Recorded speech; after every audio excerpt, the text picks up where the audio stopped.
À la une, le festival Le Mois Créole, c'est jusqu'au 9 novembre prochain entre Paris, la Martinique, en passant par la Guadeloupe, Trinité et Tobago aussi, Strasbourg également et Montréal, d'où arrive d'ailleurs directement Chantal Logal. Bienvenue à vous. Bonsoir. Merci d'être avec nous. Vous arrivez donc tout juste du Québec où il y a des étapes pour ce festival. Vous êtes membre de la compagnie de danse d'Ifé Kako, vous êtes chorégraphe. Avant de vous entendre, on se met dans l'ambiance.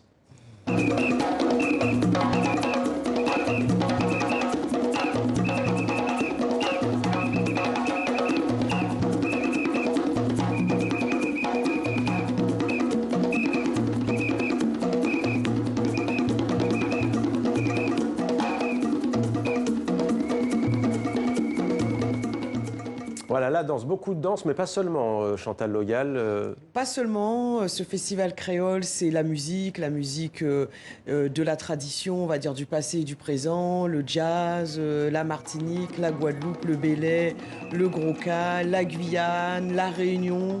Enfin, nous avons invité des artistes un peu de partout.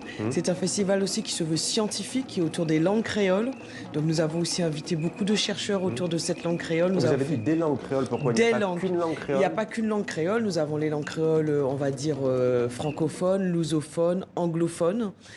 Donc du coup, l'idée, c'est que ce festival il puisse grandir avec ces différentes spécificités de la langue et qu'on puisse au fur et à mesure les inviter, au fur et à mesure des années, en espérant que ce festival va grandir et va rester. Alors cette édition est centrée principalement, cette troisième édition, sur la Réunion et la Guyane. C'est votre compagnie de danse, hein, d'Ifé Kako, qui a notamment participé à la programmation. Justement, quelle est la tonalité de cet événement cette année? Alors la tonalité, c'était déjà d'avoir effectivement la Guyane et la Réunion comme invités. Et donc la Guyane, ils sont à peu près 17 artistes, voire même 25, puisqu'on a aussi invité la musique.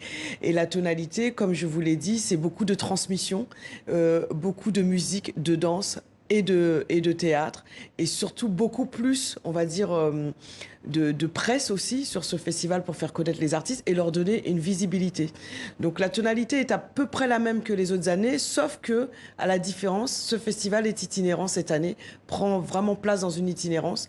Et c'est surtout ça, cette tonalité, c'est de faire découvrir aux différents territoires les Antilles et puis on va dire loin des clichés aussi peut-être qui collent à la culture créole. Oui, loin des clichés parce que c'est pour ça qu'il se veut scientifique et qu'il se veut aussi on va dire culturel.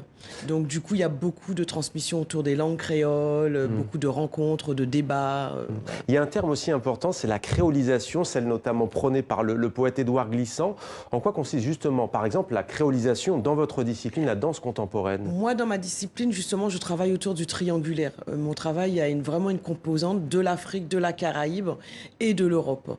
Et je travaille entre le passé et le présent. Et en fait, la tonalité cette année, comme vous me l'avez demandé, c'est autour du PCI, le patrimoine culturel immatériel, entre passé et présent. Donc nous allons des danses hip-hop qui frottent avec justement les danses africaines, les danses de la Caraïbe, et jusqu'à aujourd'hui, la danse contemporaine.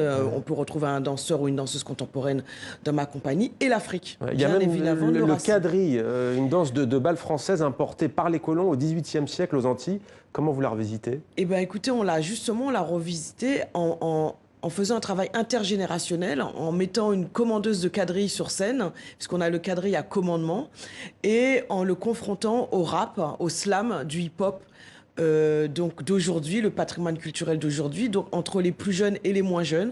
Donc sur cette pièce qui s'appelle Cercle et demi-cercle au carré, sur lequel j'ai travaillé, j'ai des personnes de l'âge de 25 ans à l'âge de 70 ans.